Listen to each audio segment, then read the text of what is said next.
Nếu các bạn đã xem phần 1 về 15 điều bá đạo chỉ có tại Việt Nam, thì bạn đã biết Việt Nam có tồn tại rất nhiều điều điên rồ mà thế giới chẳng bao giờ có, như nghề cưa bom, cuộc thi thần côn và cả đất nước sở hữu cộng đồng mạng nguy hiểm nhất hành tinh. Và 15 điều thật sự chưa đủ, vì nước ta có quá nhiều điều bá đạo. Vậy nên hôm nay, hãy cùng mình khám phá tiếp tục 15 điều bá đạo chỉ có ở Việt Nam, thế giới ngả mũ không phục, phần 2 nhé.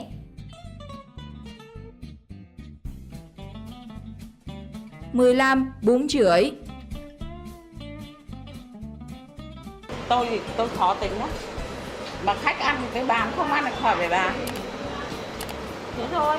Thay vì theo tiêu chí, khách hàng là thượng đế, thì những quán ăn này lại đặc biệt thu hút khi ngồi ăn mà cứ nghe cô chủ chửi như hát. Dù gắn liền với nhiều thị phi, không thể nào phủ nhận sức hút của những hàng quán gắn liền với từ chảnh hay chửi này. Bước vào quán, mọi người sẽ phải khiếp sợ bởi cách nói chuyện thét ra lửa. Chết là đi về nhà nấu lấy ăn nhá, ở đây không nấu, đi luôn. Thường xuyên to tiếng, mắng chửi từ nhân viên cho đến khách hàng. Bà nổi mẹ nó tào lao à. Tại Sài Gòn, nổi tiếng nhất có lẽ là quán bún nước cô Huyền. Đây được xem là một trong những quán bún nước lâu đời và đình đám nhất tại miền Nam hiện tại, và rất nhiều người nổi tiếng, YouTuber tìm đến trải nghiệm. Đại diện cho phía Bắc thì có bún chửi Ngô Sĩ Liên. Em thích bọc em ra ngoài chợ ơi, ngoài chợ đầy mà. Thậm chí là quán ăn này còn lên cả chương trình quốc tế của đài CNN. Hiện nay có rất nhiều quán ăn mở theo hình thức này. Bạn đã từng ăn ở những quán như thế này chưa? Chia sẻ cảm nghĩ cho mọi người biết nhé. 14. Đua ghe vỏ lãi. Vỏ lãi, hay còn gọi là vỏ tách ráng hay vỏ vọt, là tên một loại thuyền máy, ghe, phương tiện thường được người dân vùng sông nước ở miền Tây, đặc biệt là vào mùa nước nổi sử dụng. Hàng năm, có rất nhiều cuộc đua ghe được tổ chức, thu hút rất nhiều tay đua kỳ cựu. Những chiếc vỏ lãi được điều khiển như bay trên mặt nước, hàng chục ngàn khán giả thì hò reo cổ vũ ở hai bên bờ sông. Để có tốc độ nhanh nhất, các anh không ngại chi tiền khủng để đổ máy, đổ ghe. Trong một cuộc đua, một chiếc vỏ lãi có thể đạt hơn 100 cây số trên giờ. Nếu trên cạn có thể đua xe thể thao, thì ở miền sông nước có đua ghe. Đây là một nét văn hóa vô cùng đặc biệt của người dân miền Tây. Tuy nhiên, bên cạnh những giải đấu lớn, hàng năm vẫn có rất nhiều trận đua trái phép, khiến cho chính quyền cũng phải bất lực vì không thể ngăn chặn. Dù là ở mặt trận nào, có vẻ mấy anh thích thì đua thôi nhỉ. 13. Quỳ lạy hoa. Mặc dù người dân Việt Nam có rất nhiều nghi thức cúng kiến và quỳ lạy, thế nhưng bạn từng thấy ai quỳ lạy một bông hoa thế này chưa? Bông hoa này được một người đàn ông tìm thấy bên cạnh hàng rào ven đường. Do thấy hình thù kỳ lạ và kích thước khổng lồ, gia đình ông này đã tin rằng là hoa thần, nên lập hàng rào và lập bàn thờ. Những người hiếu kỳ xung quanh cũng đến xem, rồi tiếng lành đồn xa, có rất nhiều người ở khắp nơi kéo đến khấn bái và cúng dường. Được biết, bông hoa này xác rất hôi, không biết linh nghiệm thế nào mà mọi người vẫn có thể quỳ lạy nó được các bạn ạ. 12. Bài test chẹt gà. Ở đây có bạn nào biết chẹt gà hay không? Chia sẻ ít kinh nghiệm xuống bên dưới nhé. Ở một số khu vực miền Bắc hay Bắc Trung Bộ, các bạn nam khi muốn cưới vợ thì ít nhất phải biết chẹt gà đấy nhé. Đàn ông con trai mình phải biết chặt gà nhá các ông nhá. Không xong rồi đến nhà vợ kiểu gì bố vợ chả bảo đấy, nhà có con gà luộc cái mày ra chặt cho bố xem nào. Đã có vô vàn những câu chuyện dở khóc dở cười khi nhiều chàng trai được phân công chặt gà khi đến nhà bạn gái. Nhìn thì cứ nghĩ là dễ, thế nhưng đôi khi bắt tay vào mới thấy độ khó. Đôi khi màn test con rể này còn được cả gia đình nhà gái đến xem. Thế này thì áp lực còn hơn đi thi các bạn nhỉ. Nhưng mà nếu lỡ không biết thì tốt nhất bạn nên thành thật khai báo, chứ đừng như anh chàng này nhé. Chẹt gà mà nó cứ nhảy tứ tung thế này thì khéo lại bị đuổi về đấy. 11. Tuổi trẻ tài cao. Ở một số vùng sâu vùng xa, có những đứa trẻ phải đi một quãng đường rất xa để phụ giúp ba mẹ. Do đó mà dù quốc gia quy định thanh niên đủ 18 tuổi mới được chạy xe máy, nhưng những đứa trẻ chưa đến cấp 2 tại một số vùng đã chạy xe phà phà trên đường. Những đứa trẻ này thường sử dụng xe để đi lấy hàng, mua đồ, dù dắt xe rất khó khăn, thậm chí là còn chống chân không tới. Thế nhưng các em trẻ rất thành thục, thậm chí là tống 3, tống 4. Bạn biết chạy xe từ năm bao nhiêu tuổi? Và hiện tại bạn đã có bằng lái xe chưa? Chia sẻ cho mọi người biết nhé. 10. Chợ chuột. Nếu có nỗi sợ với những con chuột, tốt nhất bạn đừng ghé qua nơi này. Chợ chuột Phù Dật là một trong những nơi độc dị nhất ở miền Tây. Mỗi ngày nơi đây chợ đang xuất hơn 4 tấn chuột đồng. Không con chuột nào có thể trốn thoát khỏi nơi đây. Theo các bậc cao niên, chợ tự phát này đã tồn tại ít nhất là nửa thế kỷ nay. Từ đường lớn đi vào, dù đứng cách cả 100 mét. nhưng cũng dễ dàng nhận ra khu sơ chế thịt chuột đồng bởi âm thanh đặc trưng lọc cọc, phát ra từ những nhát dao băm xuống một cách dứt khoát của những người làm thịt chuột. Nếu phần thịt bên trong được phân phát cho các tỉnh thành, thì phần bỏ đi của nó được bán cho các hộ nuôi cá. Không có phần nào của chuột là đồ bỏ đi cả. 9. Hội Thánh Đức Chúa Trời. Năm 2017, báo chí xôn xao về một nhóm hội mang tên Hội Thánh Đức Chúa Trời. Đây là hội nhóm chỉ tồn tại ở nước ta, gây không ít dư luận vì những quy định cực kỳ khó hiểu và đi ngược với văn hóa Việt Nam. Khi tham gia hội thánh, các hội viên phải đeo khăn trắng cầu nguyện, được cho uống một thứ nước màu đỏ mà gọi là huyết trời. Mỗi tháng họ nộp 10% thu nhập như một phần hội phí mà không có mức nào cụ thể.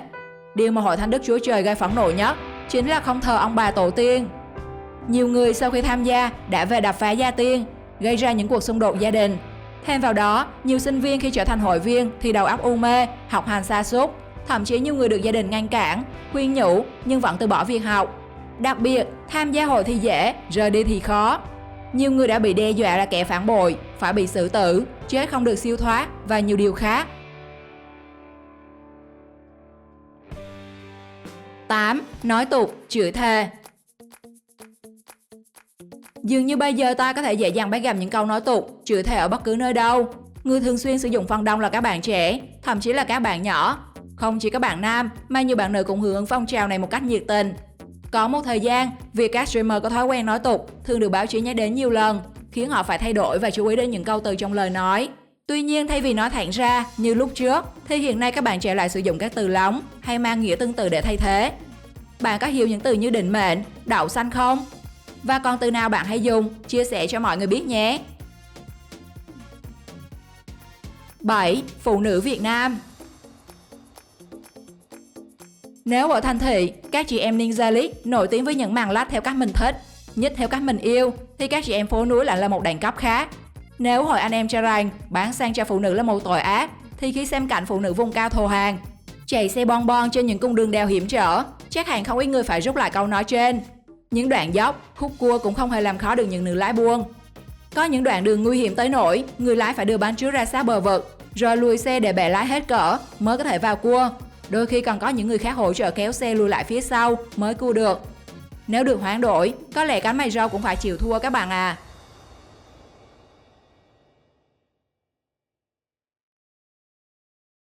6. Con đường đi học. Nếu bạn đang được sống và học tập ở một nơi có đường xá bằng phẳng, thì bạn đang có cuộc sống tốt hơn rất nhiều người khác.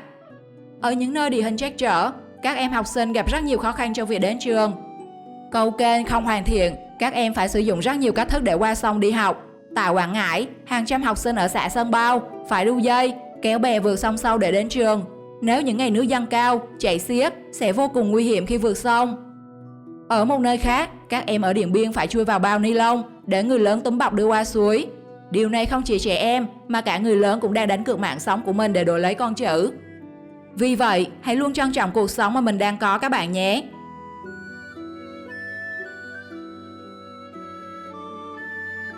5. Thuốc lào. Ở đây có bạn nào thử món thuốc quốc dân này chưa? Chia sẻ cảm nhận cho mọi người biết nhé. Gọi là quốc dân vì khi nhắc đến tên thì ai cũng biết, tuy nhiên không phải ai cũng dám thử loại thuốc này. Thuốc lào luôn gây ấn tượng với chiếc điếu cày. Với những dân chơi, đồ ngông của họ còn thể hiện qua hình dáng của những chiếc điếu cày. Có những chiếc dài hơn 1 mét và nặng gần 20 kg và làm từ những chất liệu khác nhau. Người ta hay có câu hút thuốc lào nâng cao sĩ diện. Tuy nhiên bạn đừng có dại mà đụng vào, không thì sĩ diện đâu không thấy, chỉ thấy được phá cái quần để mà đội. Rất nhiều người nước ngoài đã thử thách bản thân với thuốc lào, rít một hơi thật sâu, mỉm cười và gục ngã. Cỡ nào mà lại chịu nổi với thuốc lào Việt Nam cơ chứ?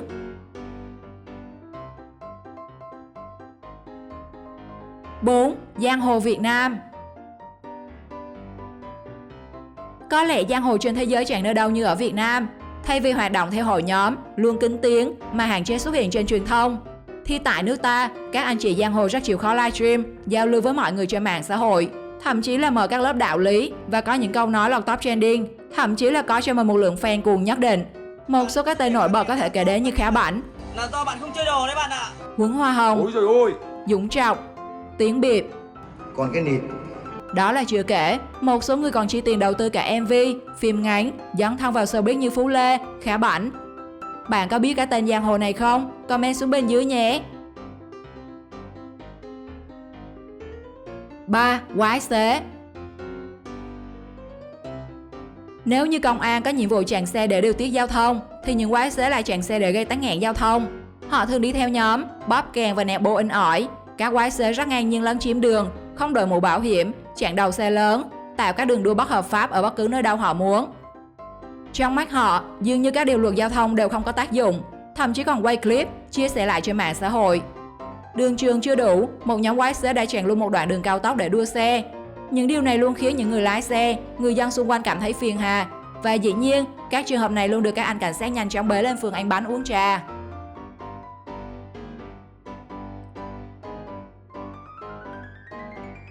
Hai, xe ưu tiên.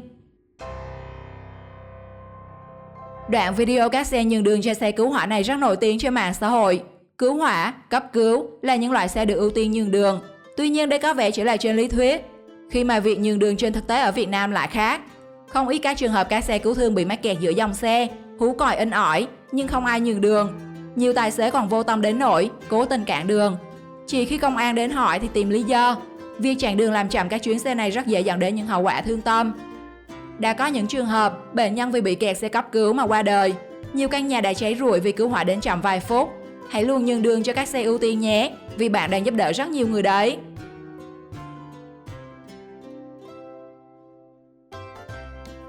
1. Dị nhân. Khi nhắc đến Xuân Diệu, chắc hẳn bạn sẽ nghĩ ngay đến một nhà thơ tiêu biểu với những án thơ tình. Tuy nhiên bạn từng có biết đến kỷ lục gia Xuân Diệu hay chưa? Ông là một dị nhân với đôi mắt đặc biệt, từng được kỷ lục Guinness công nhận, với khả năng bắn sữa bằng mắt xa đến 2,6 mét. Không chỉ vậy, ông còn từng biểu diễn thổi bánh xe đạp, thổi kèn từ hốc mắt. Để biểu diễn thêm nhiều tiết mục, ông còn tập vẽ tranh bằng việc bắn nước từ chính mắt của mình. Tháng 2 vừa qua, ông đã qua đời ở tuổi 57 sau một tai nạn không may. Theo bạn, Việt Nam chúng ta còn điều gì có thể gây sốc cho thế giới? Chia sẻ cho mọi người biết nhé!